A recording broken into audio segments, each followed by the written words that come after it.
دنیا کی محبت۔ الحمدللہ رب العالمین والصلاة والسلام علی خاتم النبیین، اما بعد فاعوذ باللہ من الشیطان الرجیم، بسم اللہ الرحمن الرحیم۔ دنیا کی محبت۔ دعائے عطار، یا رب المصطفیٰ، جو کوئی 17 صفحات کا رسالہ دنیا کی محبت پڑھ یا سن لے، اسے اپنے سوا کسی کا محتاج نہ کر، اور اس کے دل سے دنیا کی محبت نکال کر حقیقی عاشق رسول بنا، اور اسے بے حساب بخش دے۔ آمین بجاہ خاتم النبیین صلی اللہ علیہ وآلہ وسلم۔ روزی میں برکت کا بہترین وظیفہ۔ اللہ پاک کے پیارے پیارے آخری نبی مکی مدنی محمد عربی صلی اللہ علیہ وآلہ وسلم کی بارگاہ میں ایک شخص حاضر ہوا۔ اس نے فقر و فاقہ اور روزی میں تنگی کے بارے میں عرض کی۔ حضور صلی اللہ علیہ وآلہ وسلم نے اسے برکت رزق کا وظیفہ بتاتے ہوئے ارشاد فرمایا، جب تم گھر میں داخل ہو تو سلام کرو، چاہے گھر میں کوئی ہو یا نہ ہو، پھر میری بارگاہ میں سلام پیش کرو، اور پھر سورہ اخلاص 1 مرتبہ پڑھ لو۔ اس شخص نے اس پر عمل کیا تو اللہ پاک نے اس کی برکت سے اس شخص پر رزق کے دروازے کھول دیے، یہاں تک کہ اس نے اپنے رزق سے اپنے پڑوسیوں اور رشتہ داروں کو بھی فائدہ پہنچایا۔ حاجتیں سب روا ہوئیں اس کی، ہے عجب کیمیاں درود شریف۔ الفاظ و معنی۔ حاجتیں یعنی ضرورتیں، روا ہونا پوری ہونا، عجب یعنی عجیب، کیمیا مقصد حاصل کرنے کا ذریعہ۔ صلو علی الحبیب صلی اللہ علی محمد۔ میں دنیا ہوں۔ واقعہ عظیم تابعی بزرگ حضرت حمید بن ہلال رحمت اللہ علیہ سے مروی ہے کہ حضرت علا بن زیاد رحمت اللہ علیہ نے فرمایا، ایک مرتبہ میں نے خواب میں لوگوں کو کسی چیز کے پیچھے جاتے دیکھا تو میں بھی اس کے پیچھے چل دیا۔ جب دیکھا تو وہ ٹوٹے ہوئے دانتوں والی ایک کانی بڑھیا تھی جو ہر قسم کے زیور سے آراستہ اور خوب زیب و زینت اختیار کیے ہوئے تھی۔ میں نے پوچھا تو کون ہے؟ کہا میں دنیا ہوں۔ میں نے کہا میں بارگاہ الہی میں التجا کرتا ہوں کہ وہ میرے دل میں تیرے لیے بغض و نفرت ڈال دے۔ اس نے کہا جی ہاں، اگر آپ مال و دولت سے نفرت کریں گے تو مجھ سے خود بخود نفرت پیدا ہو جائے گی۔ دنیا کو تو کیا جانے، یہ بس کی گانٹھ ہے ہرافا، صورت دیکھو ظالم کی تو کیسی بھولی بھالی ہے، شہد دکھائے زہر پلائے قاتل ڈائن شوہر کش، اس مردار پہ کیا للچایا، دنیا دیکھی بھالی ہے۔ شرح کلام رضا۔ میرے آقا اعلی حضرت رحمت اللہ علیہ دنیا کے مکر و فریب بیان کرتے ہوئے فرماتے ہیں، اے اللہ کے بندے، تو دنیا کو کیا جانتا ہے؟ شکل و صورت سے سیدھی سادھی نظر آنے والی یہ دنیا زہر کی پڑیا ہے، یہ دھوکے باز عورت کی طرح ہے، یہ ایسی ظالمہ ہے کہ زہر کو شہد بنا کر دکھاتی ہے، اور جو اس سے محبت کرتا ہے یہ اپنے عاشق کو ہی مار دیتی ہے۔ یہ دنیا بڑی خراب اور مردار ہے، اس کے ساتھ دل لگانے کا کوئی فائدہ نہیں، یہ آزمائی ہوئی بات ہے۔ عالم انقلاب ہے دنیا، چند لمحوں کا خواب ہے دنیا، فخر کیوں دل لگائیں اس سے، نہیں اچھی خراب ہے دنیا۔ صلو علی الحبیب صلی اللہ علی محمد۔ دنیا کا مطلب۔ امام جوہری کہتے ہیں، دنیا کا لغوی معنی ہے قریب، اور دنیا کو دنیا اس لیے کہتے ہیں کہ یہ آخرت کی نسبت انسان سے زیادہ قریب ہے، یا اس وجہ سے کہ یہ اپنی خواہشات و لذات کے سبب دل سے زیادہ قریب ہے۔ دنیا کی محبت کی برائی۔ نبی کریم صلی اللہ علیہ وآلہ وسلم نے فرمایا، وہ بڑا گناہ جس کی لوگ اللہ پاک سے مغفرت طلب نہیں کرتے، دنیا کی محبت ہے۔ ایک اور حدیث پاک میں ہے، حب الدنیا رأس کل خطیئۃ، یعنی دنیا کی محبت تمام گناہوں کی جڑ ہے۔ حضرت علامہ عبدالرؤف مناوی رحمۃ اللہ علیہ فیض القدیر میں فرماتے ہیں، جیسا کہ تجربے اور مشاہدے سے ثابت ہے کہ دنیا کی محبت ظاہری اور چھپے ہر گناہ کو دعوت دیتی ہے، خاص طور پر وہ گناہ جس کا دار و مدار صرف اسی پر ہو۔ اس لیے دنیا کا عاشق گناہ اور اس کی بدصورتی کو جاننے کے باوجود دنیا کی محبت میں مست ہو جاتا ہے۔ دنیا کی محبت شک کی طرف لے جاتی ہے، پھر مکروہ یعنی ناپسندیدہ چیزوں کی طرف، پھر حرام کی طرف، اور معاذ اللہ کبھی کبھی دنیا کی محبت کفر کی طرف لے جاتی ہے۔ بلکہ تمام امتیں جنہوں نے اپنے انبیاء کرام علیہ السلام کا انکار کیا، ان کے کفر کا سبب دنیا کی محبت تھی۔ ہر گناہ کی اصل یعنی جڑ دنیا کی محبت ہے۔ اسی لیے کہا جاتا ہے کہ دنیا شیطان کی شراب ہے، جو اس میں سے پیے گا اس کا نشہ مرتے وقت ہی اترے گا۔ نادم و شرمندہ ہوتے ہوئے دنیا کی محبت تباہ کن ہے۔ چند لوگوں کے علاوہ زیادہ تر کے دل سے اس کی محبت نہیں نکلے گی۔ امام غزالی رحمۃ اللہ علیہ فرماتے ہیں، جیسے دنیا کی محبت تمام گناہوں کی جڑ ہے، ایسے ہی دنیا سے نفرت تمام نیکیوں کی اصل ہے۔ ہمارے دل سے نکل جائے الفت دنیا، دے دل میں عشق محمد میرے رچا یا رب۔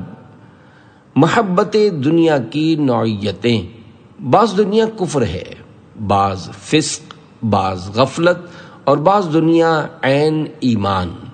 ابو جہل کی دنیا کفر تھی، اور حضرت عثمان غنی ذو النورین رضی اللہ عنہ کی عین ایمان۔ یوں ہی قارون اور فرعون کی دنیا کفر تھی، حضرت سلیمان علیہ السلام کی دنیا عین ایمان تھی۔ ایسے ہی محبت دنیا اگر نفسانی یا شیطانی ہو تو بری، اور رحمانی یا ایمانی ہو تو اچھی۔ حضرت مفتی احمد یار خان نعیمی رحمۃ اللہ علیہ فرماتے ہیں، دنیاوی زندگی وہ ہے جو نفسانی خواہشات میں خرچ ہو، اور جو زندگی آخرت کی تیاری میں صرف یعنی خرچ ہو، وہ دنیا کی زندگی نہیں، اگرچہ دنیا میں زندگی ہے۔ دنیا کی زندگی اور ہے، دنیا میں زندگی کچھ اور۔ دنیا کی زندگی فانی ہے، مگر جو دنیا میں زندگی آخرت کے لیے ہے فنا نہیں۔ طلبگاران دنیا کی اقسام۔ نمبر 1، وہ لوگ جو دنیا کا مال اس نیت سے حاصل کرتے ہیں کہ رشتہ دار سے صلہ رحمی کریں گے اور غریبوں کی مدد کریں گے، ان کا شمار سخیوں میں ہوتا ہے۔ اگر ان کا عمل ان کی نیت کے مطابق ہو تو اجر پائیں گے، لیکن اس کے باوجود ان میں سمجھداری نام کی کوئی چیز نہیں، کیونکہ عقل مند وہ ہوتا ہے جو کسی ایسی چیز کی خواہش نہ کرے جس کے بارے میں اسے پتہ نہ ہو کہ اسے پا لینے کے بعد اس کا کیا حال ہوگا۔ لہذا اس نیت سے مال حاصل کرنے والے سالبہ کے قصے سے عبرت حاصل کریں۔ سالبہ کا قصہ۔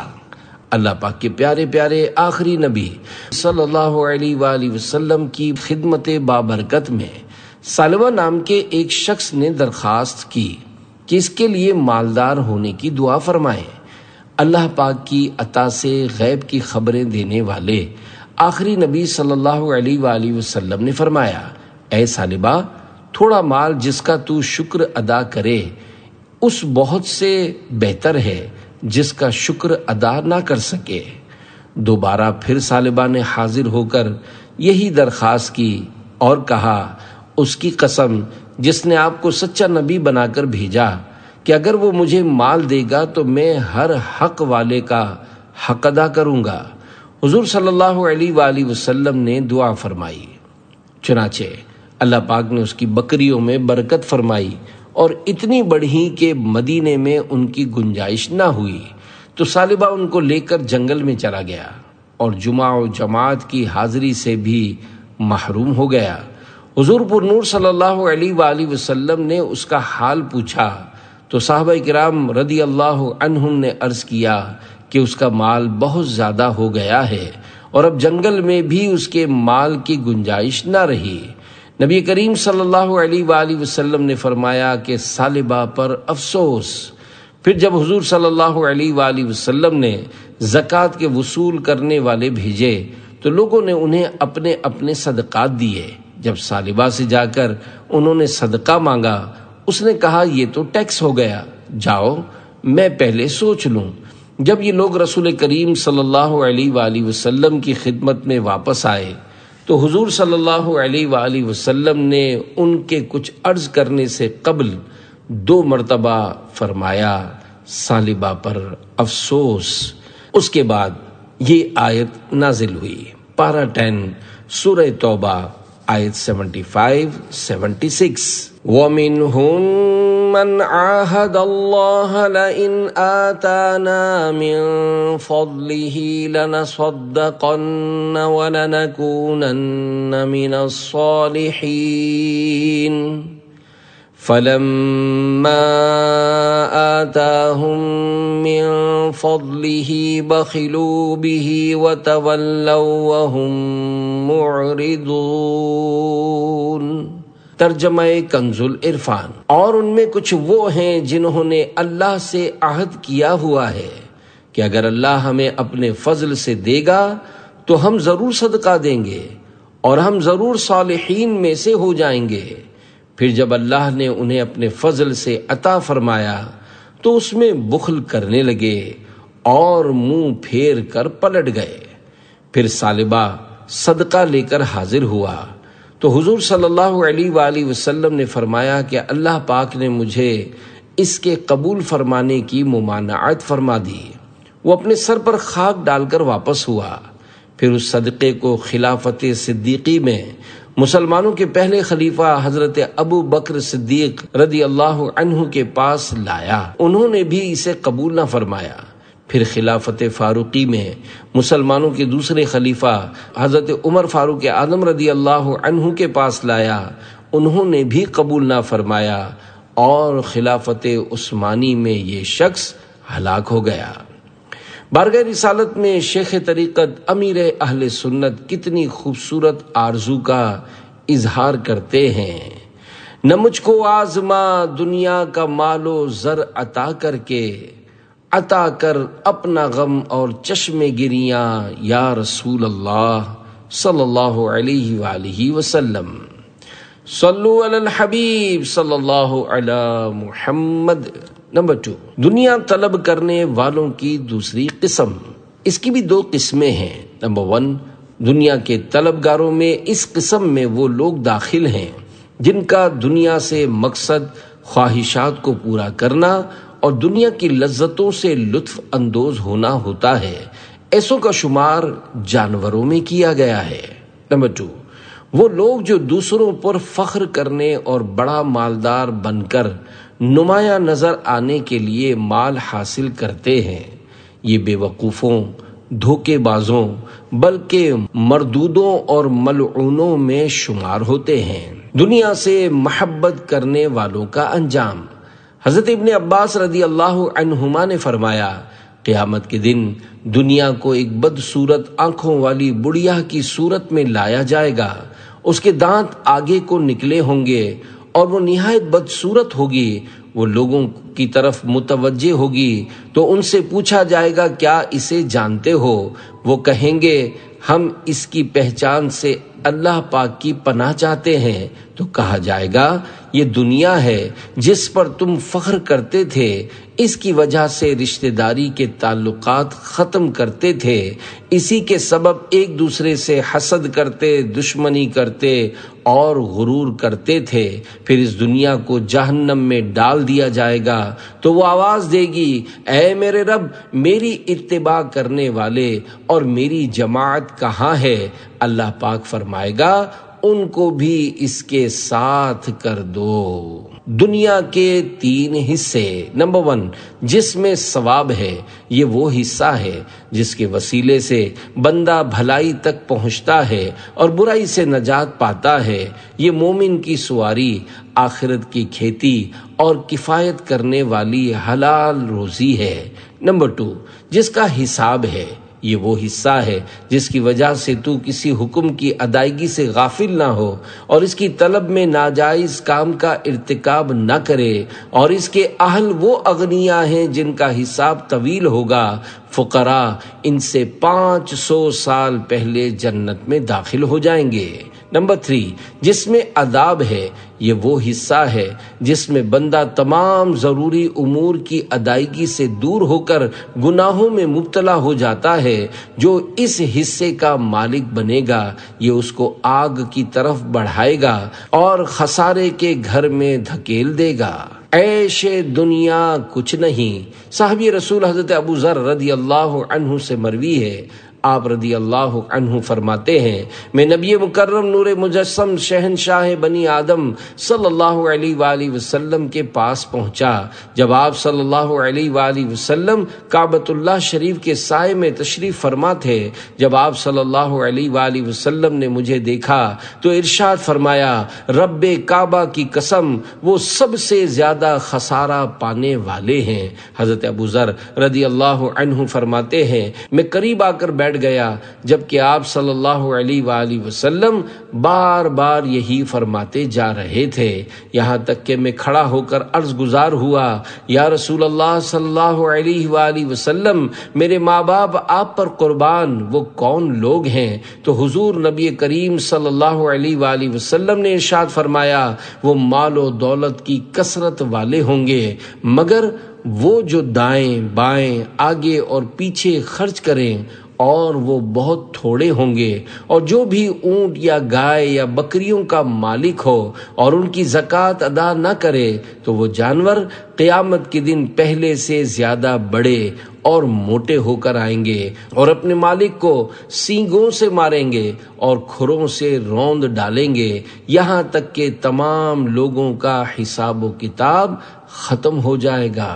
تجھ کو غافل فکر عقبا کچھ نہیں، کھا نہ دھوکا عیش دنیا کچھ نہیں، زندگی ہے چند روزہ کچھ نہیں، کچھ نہیں اس کا بھروسہ کچھ نہیں، ایک دن مرنا ہے آخر موت ہے، کر لے جو کرنا ہے آخر موت ہے، عیش کر غافل نہ تو آرام کر، مال حاصل کرنا پیدا نام کر، یاد حق دنیا میں صبح و شام کر، جس لیے آیا ہے تو وہ کام کر، ایک دن مرنا ہے آخر موت ہے، کر لے جو کرنا ہے آخر موت ہے۔ صلو علی الحبیب صلی اللہ علی محمد۔ شیطانی وسوسہ اور اس کا جواب۔ بعض لوگ دھوکہ کھا جاتے ہیں اور یہ سمجھتے ہیں کہ ہمارا بدن کتنا ہی دنیا میں مصروف رہے مگر ہمارا دل دنیا سے فارغ اور خالی رہتا ہے۔ یہ شیطانی وسوسہ ہے۔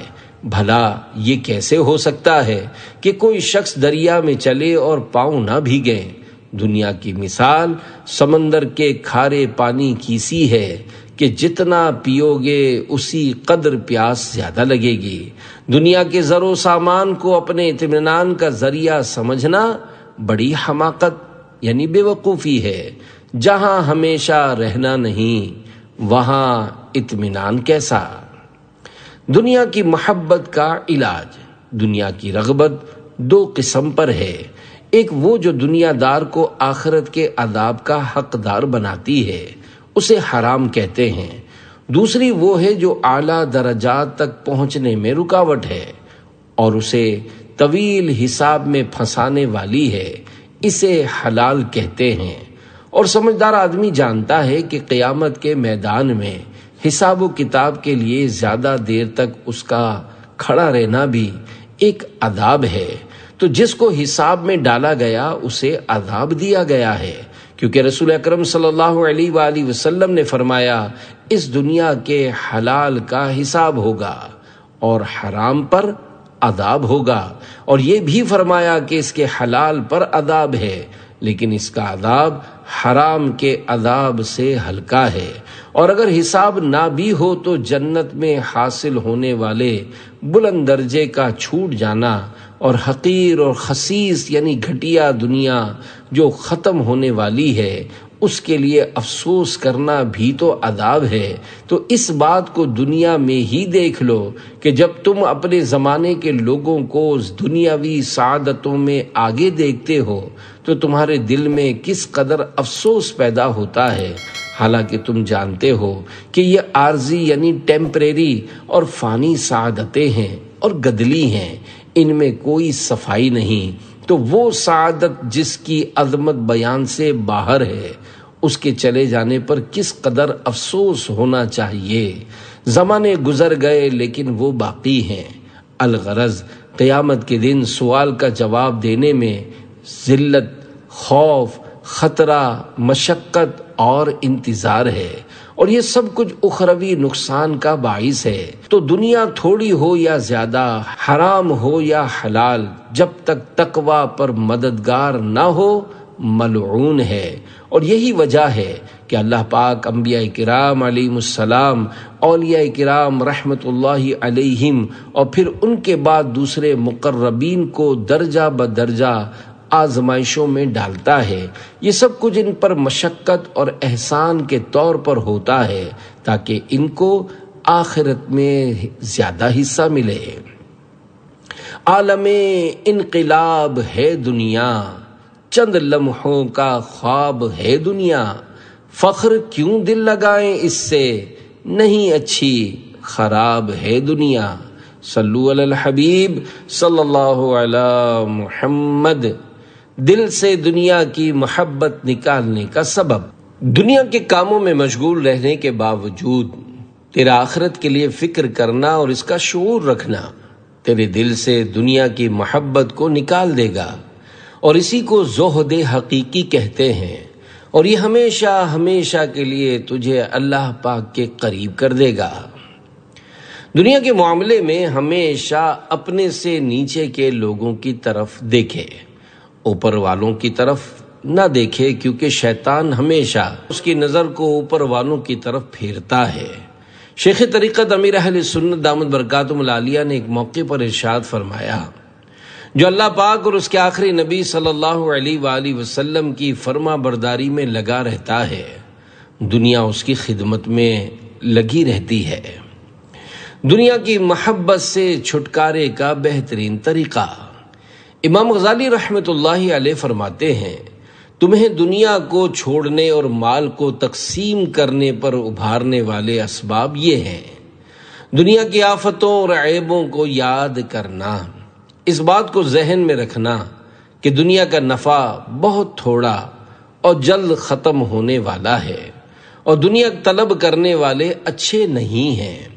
پھر اس بات کو یاد کرنا کہ مجھ پر اللہ پاک کی بہت ساری نعمتیں ہیں، حالانکہ میں اس کی راہ میں اتنا خرچ نہیں کرتا جتنا وہ مجھے عطا فرماتا ہے۔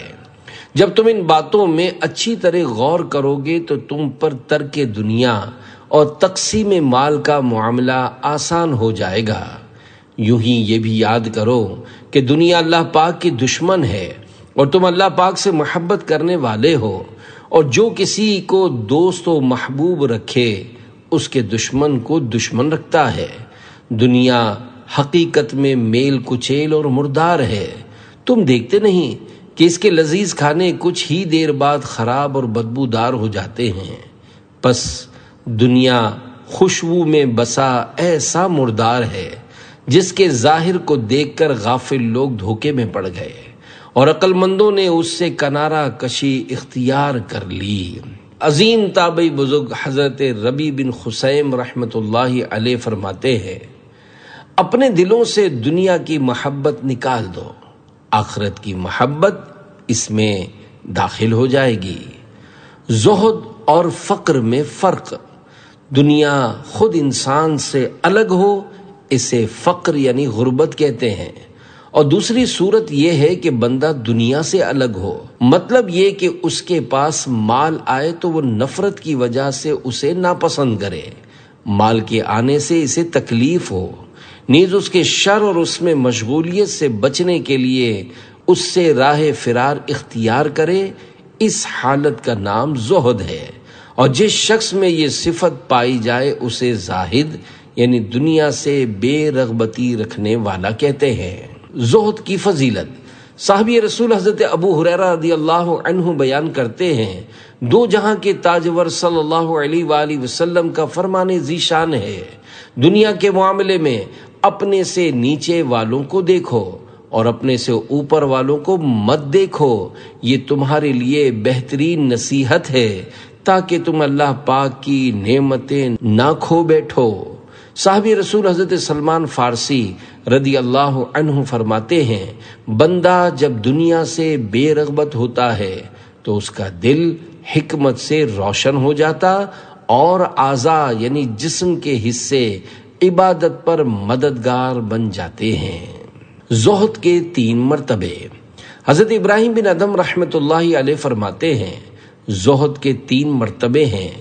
ایک زہد فرض ہے اور وہ اللہ پاک کی حرام کی ہوئی چیزوں سے رکنا ہے، دوسرا زہد سلامتی کے لیے ہے اور وہ شک و شبہات والی چیزوں کو چھوڑنا ہے، تیسرا زہد فضیلت حاصل کرنے کے لیے ہے اور وہ اللہ پاک کی حلال کی ہوئی چیزوں کو بھی چھوڑنے میں ہے، اور یہ زہد کا بہت ہی اعلیٰ مرتبہ ہے۔ زہد کی علامات، نمبر 1، جو چیز موجود ہو اس پر خوش نہ ہو، اور جو چیز موجود نہ ہو اس پر غمگین بھی نہ ہو۔ نمبر 2، اس کے نزدیک برا کہنے والا اور تعریف کرنے والا دونوں برابر ہوں۔ پہلی علامت مال میں زہد کی علامت ہے اور دوسری جاہ میں علامت زہد ہے۔ نمبر 3، اللہ پاک سے مانوس ہو اور اس کے دل پر اطاعت خداوندی کی مٹھاس غالب ہو۔ زہد کی اقسام، زہد یعنی دنیا سے بے رغبتی کی وجہ سے عبادت زیادہ اور بلند مرتبہ ہو جاتی ہے، لہذا عبادت کے طلبگار پر لازم ہے کہ وہ دنیا سے بے رغبت ہو جائے اور اس سے دور رہے۔ زہد کی 2 قسمیں ہیں، نمبر 1 اختیاری اور نمبر 2 غیر اختیاری۔ اختیاری زہد یہ ہے کہ جو پاس نہ ہو اس کی طلب نہ کرے، اور جو پاس ہو اسے تقسیم کر دے، اور دنیا اور اس کے ساز و سامان کا ارادہ چھوڑ دے۔ جس شخص میں یہ 3 خوبیاں موجود ہوں وہ زاہد ہے۔ تیسرے جز یعنی طلب دنیا بھی دل سے نکال دینا بہت مشکل ہے، کیونکہ بہت ایسے ہیں جو اوپر سے تو تارک دنیا یعنی دنیا کو چھوڑنے والے ہیں، مگر ان کے دلوں میں دنیا کی محبت چٹکیاں لیتی رہتی ہے۔ ایسا شخص اسی کشمکش میں مبتلا رہتا ہے، حالانکہ زہد کی اصل شان اسی تیسرے جز سے ہی پیدا ہوتی ہے۔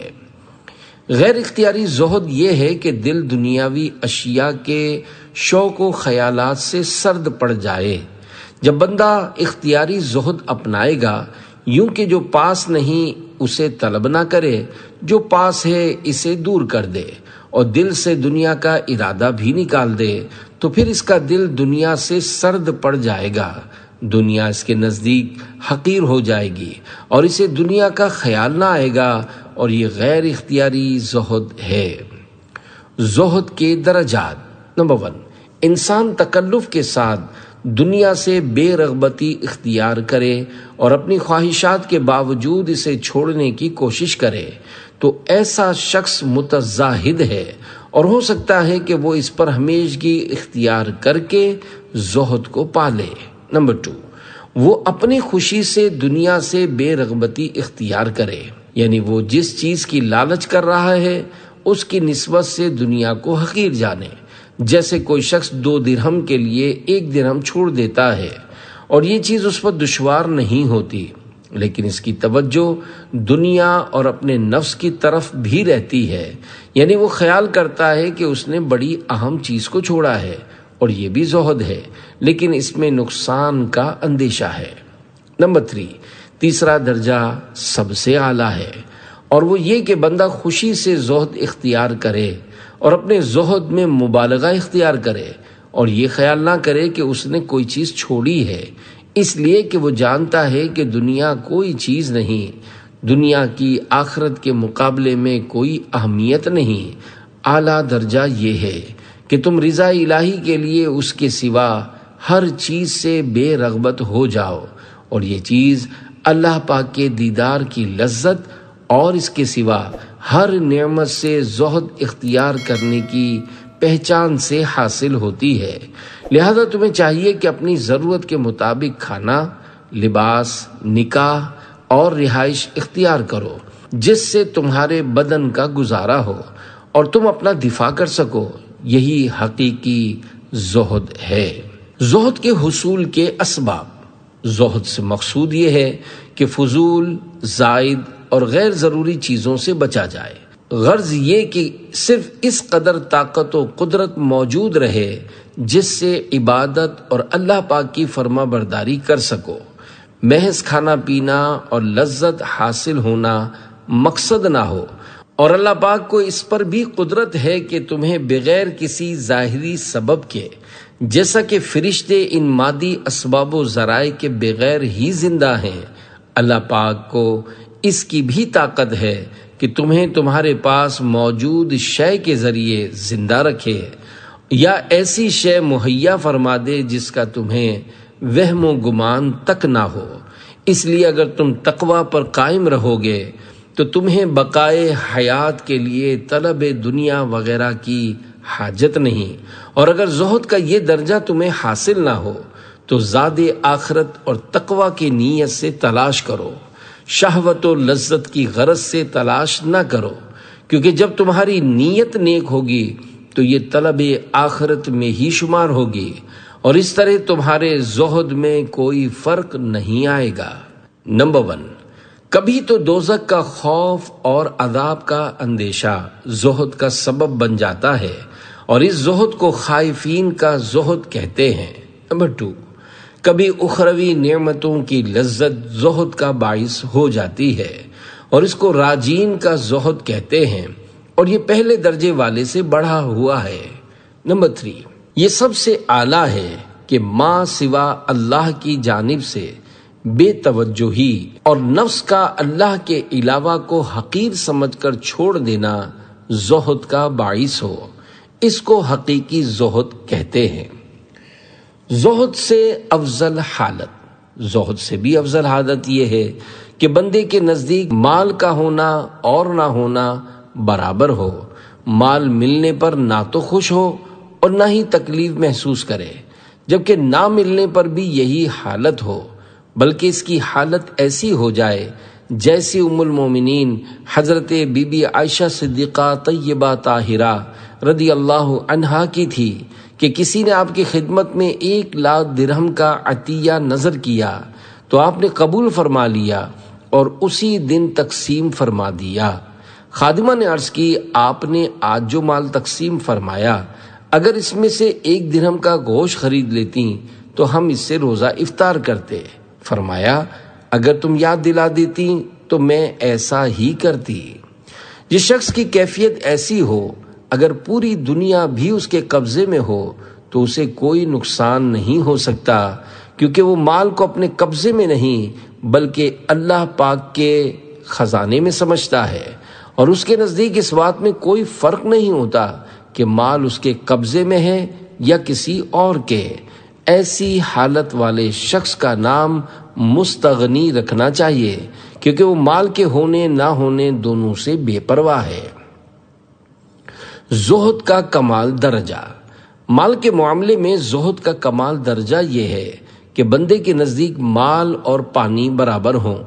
ظاہر ہے کہ کثیر پانی کا انسان کے قریب ہونا اسے نقصان نہیں دیتا، جیسا کہ ساحل سمندر پر رہنے والا شخص، اور نہ ہی پانی کا کم ہونا ضرر دیتا ہے، جبکہ بقدر ضرورت پانی دستیاب ہو۔